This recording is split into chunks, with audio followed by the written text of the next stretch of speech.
خب بریم سراغ آموزش. قبل از همه چیز شما فایل رو باید از کانال تلگرام دانلود کرده باشید و ذخیره کرده باشید داخل دانلودها و آموزشش به این شکل هستش. بچه‌ها شما به برنامه زارچیوار نیاز دارید که باید از گوگل پلی دانلود کنید. دیگه الان زارچیوار واسه همه گوشیام جواب میده با روش شیزوکویی که واسهتون داخل کانال تلگرام گذاشتیم.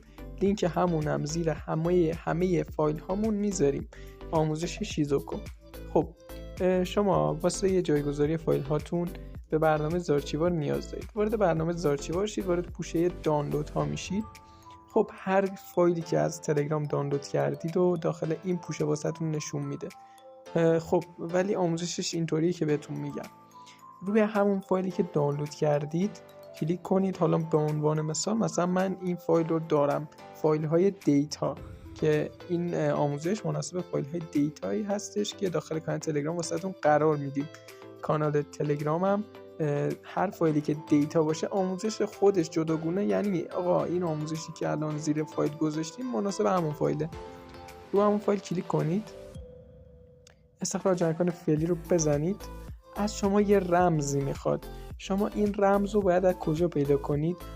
لینک پیدا کردن همون رمز هم زیر همون فایلی که دانلود میکنید هست. شما باید اون لینک کلیک کنید، وارد یوتیوب میشید، وارد یه دونه ویدیو میشید که ما داخل کانال یوتیوب واسهتون آپلود کردیم. شما از داخل اون ویدیو رو باید تا انتها ببینید و از داخل اون ویدیو رمز رو پیدا کنید که به صورت متن داخل ویدیو هستش.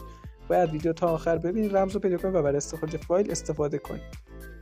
خب بعد از اینکه رمز رو پیدا کردید و اینجا وارد کردید، شما فایل رو استخراج کردید. این فایل رو به شما میده، روش کلیک میکنید.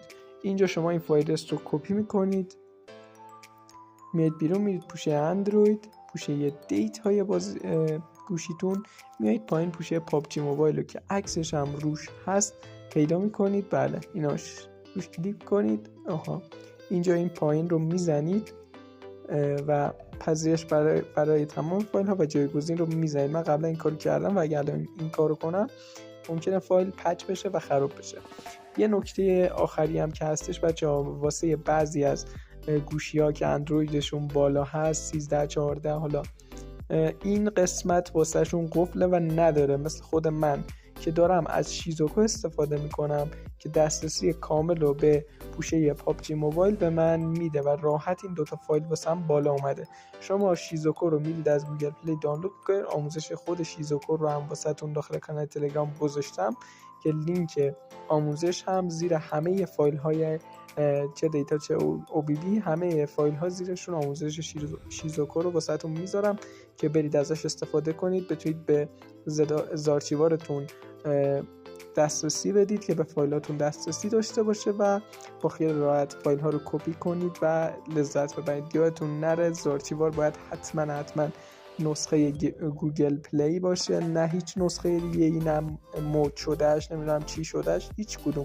و باید حتما این زارچیوار رو از گوگل پلی و شیزوکو رو هم از گوگل پلی، این بیناموس پابجی موبایل رو هم از گوگل پلی حتما دانلود داشته باشید، نه از هیچ جای دیگه. ممکنه که در کپی کردن فایل، در به کار افتادن فایل واسهتون مشکل پیش بیاد.